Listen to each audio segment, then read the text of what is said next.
Авторы ролика снимают с себя ответственность за правдивость и точность изложенного материала рассказчиков. Большая часть истории может не иметь ничего общего с объективной действительностью и быть плодом его воображения.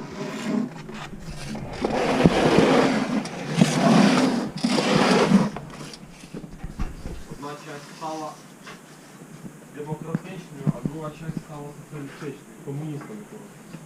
А до цього їх вони розділилися за війни, яка почалася. Армію В'єтконга почав підтримувати Совєтський Союз. Понятно, В своє время Америка держала в Тихоатлантичному океані там свої воєнні бази. вона і зараз їх Совєтський там Союз держить. їй сильно угрожав там. Америка вирішила вести наземний контингент, тому що армія почала сильно вооружатися, бо все благодаря Совєтському Союзу. Ну, американці не ожидали, що знаєте. І піздець там буде. Америкоси мали велике численне преимущество, а в'єтнамцям допомагали всі, і місні. Тобто в них було більше запасу провізії, більше запасу боєприпасів. Совєтський Союз чаще туди наводив постав. По Совєтському Союзу було ближче поставляти, ніж в Америці. Плюс джунглі, територія, яку америкоси знали дуже погано. Технології, які в них є зараз, тоді не було. Ну, да. І по суті в'єтнамці постійно робили засади, американці пробивалися фактично боями. Люди там починали сходити з ума, вони вже не бачили смислу в цій війні, вони просто хотіли додому, розумієш? Ну, да. Навіть після того появилось известне вираження «Янки go home». Понял? Вже почали просити президента, щоб вивів війська в В'єтнамі, тому що дуже багато людей погибло там.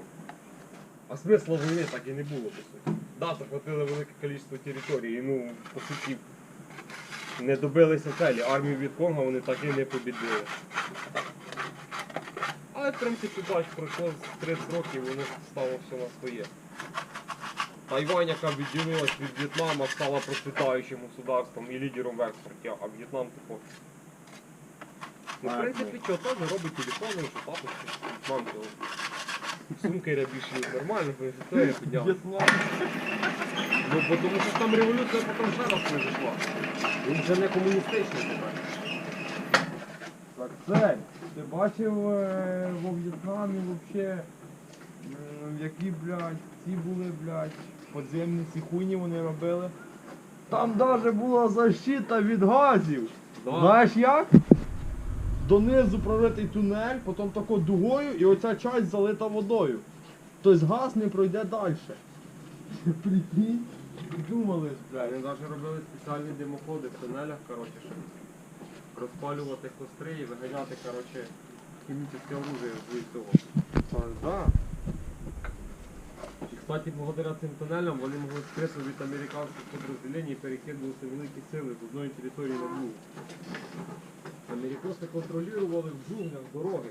Тобто, по суті, джунглі це місцевість, по якій батальйон буде двигатись там 2-3 км в час, розумієш? Хащі не пролазні. І по-любому розбредеться половина, розумієш? Тобто їх потім що буде время, щоб собрати. Америкоси контролюють, допустим, єдинственну дорогу і небо, да? Ну, під землею. Да, ну тут одне підрозділення починає вести з ними бой, а спустя там 5-6 часов воно відступило і вже 20 кілометрів з севера воно веде бой. Це ж саме, ну, по суті, коротше, американці охренели, вони думали, що їх там більше мільйона. Хоча на самом деле армія В'єтконга була 250-300 тисяч бойовиків, чесно. Поняв? Ну іменно із-за цих тунелів, коротше, а в плюс ще вони всі на одне її лицо посувати. Америкоси думали, що їх реально до хрена, понімаєш? З нами американці охуєли. А в Іраку теж. От в Іраку якраз по америкосам було проще, в Іраку вони війну виграли. Да? А благодаря кому? Мені он до день не розказував, блядь, як був, У них блядь. вже було то, що от є на даний момент. Ірак воював, блядь, нашими старими танками Т-72 з ручною наводкою, блядь. В то время по америкосам вже був Абрамс з тепловізором. Та я знаю. Ні, їм було напряжно, знаєш, чим там в Іраку? Ну прикинь, возле бази кожний вечір собирати мусор вокруг. Да, Пакетики, тому що хуї. мінірували. Тож Деня розказував, говорить, що тако бачив якийсь мусор на утро, все, це навіть возле дороги рядом. То, блядь, об'їжджали боком. Подразделення видвигалися строєм і не трогали ніколи нічого. Да, вообще. Даже оружие противника не забирали. Да. І техніку так само прикрили. Там Деня розказував, малий був, блядь, купив собі тачку 14 років. Барижничав всім. Говорить, блядь, такий барижка був, говорить, можна було що угодно купити. Раз прикол спитали, чи можна якийсь там калаш купити. Він як сказав весь перечень, що можна купити, вони аж охуєлі. Наркотики, всю хуйню знав, де достати. Просто в америкосах технологій було. тому що- А взагалі рішила все битва під Аламейном. Іракці окопали це, понімаєш, лучше свої части вони окопали. Ну і за цього вони не учли того факту, що коротше, вони не зможуть маневрувати. Вони розчитували на піщану бурю. Ну в америкосах вже були тепловізори. І несмотря на піщану бурю, вони бачили танки противника в нульовій відомості. І так як Абрам стріляв набагато далі, в них розстояння 3 кілометрів можна просто розстрілювати танки. Наші совєтські Т-72, яких в основному і составлялась армія Ірака на той момент. Плюс в америкосів була бойова машина М4 Бредлі, яка має дальномір наведення. Вони використовували яким образом? В строю кліна М4 Бредлі йшли за танками. Вони маркували цілі, а абрамси з 120-мм орудієм уничтожали тяжелу техніку противника.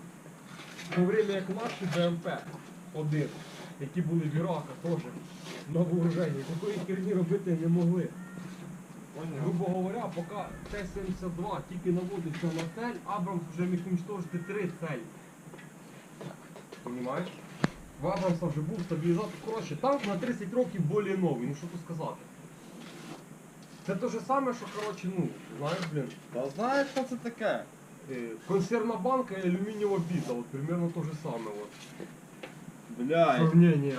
Я в World of Tanks трошки граю, я знаю, що таке, коли в мене, сука.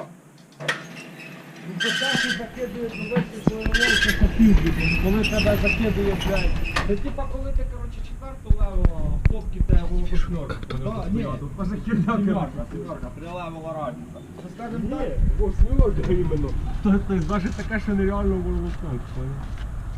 Блядь, мене, блядь, закидує коли світ. Плюс, коротше, ізначально, коротше, іракці не знали, скільки американців виступили, вони відправляли маленькі диверсіонні групи. Вони вступали в бой з більш численним противником і здавалися американцям в полон. І таким путем за перших 2 неділі воєнної кампанії американці взяли почти 90 тисяч пленних. Це були мобілізовані солдати, які просто хотіли додому. Саддам Хусейн обіцяв їм таку фішку, що після захвату Кувейта світ вернувся додому.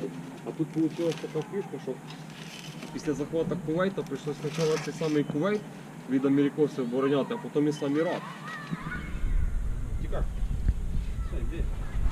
Зріж. 1 hour later.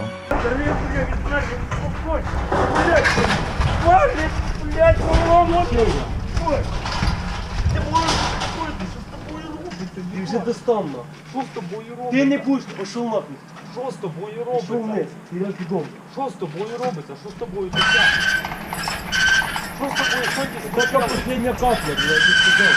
Що з тобою зробило? Що я тобі зробив? Я тобі не слухаю, я так запитую. Тобі нормально став під углом, тобі треба було все поставляти. Іди від нас додому. Перебивайся, зйобу. Ну що це таке? Я тобі сказав, я тобі умови тріпати не буду. Ну ти не закінчує так працюєш. Ти знову встали і стоянно. Його треба нормально зробити, а не об'ясняти, чого ти так зробив. Я уверен, що це нормально, що ти треба було все представляти. Давайте ти здесь. Ти вже заїбав.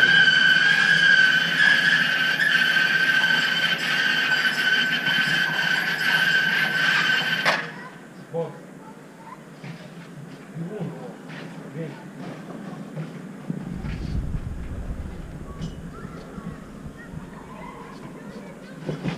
Я, блядь, не буду закрутити його не можна, ти об'ясняєш. Будеш об'ясняти дома. Понял?